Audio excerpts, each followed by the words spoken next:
Brijesh, very quickly, let's help the viewers understand what's on the cards.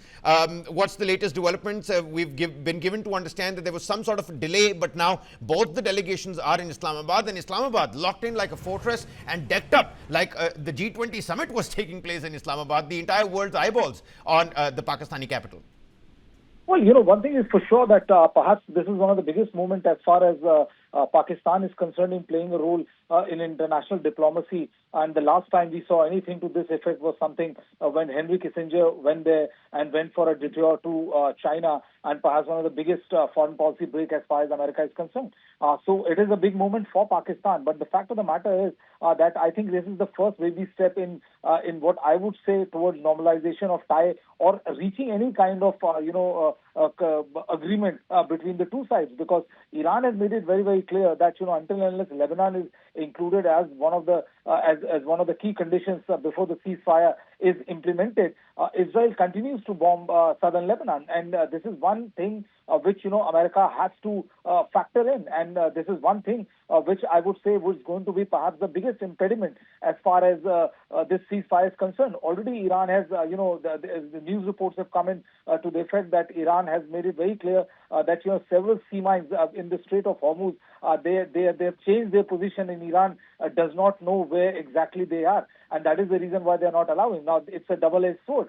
It is in fact, it can be true that those positions may have changed, but it is also true that Iran might be using this particular statement to leverage more influence as far as the Strait of Hormuz is concerned, and literally keeping the other countries who allow their ship to pass through Strait of Hormuz, that their security is on their own till they listen to Iran.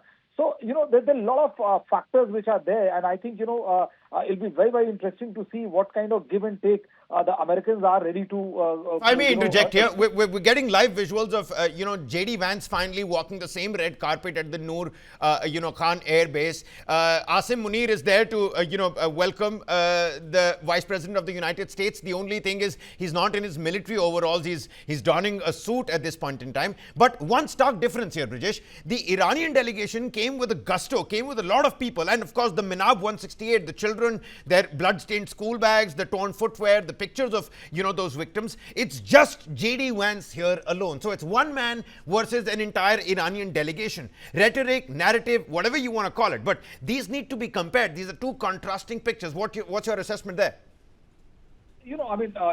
Steve Witkoff and Jared Kushner are already there, to join JD Vance, and JD Vance is the vice president, so he's coming alone there, along with, when you compare it to the 14-member long delegation of Iran. But I think, what the Iran parliamentary speaker has done is something which I haven't seen the like of it, which I haven't seen in the last one decade, or more. Arriving on a plane with pictures of school children who have died in a missile attack by United States of America.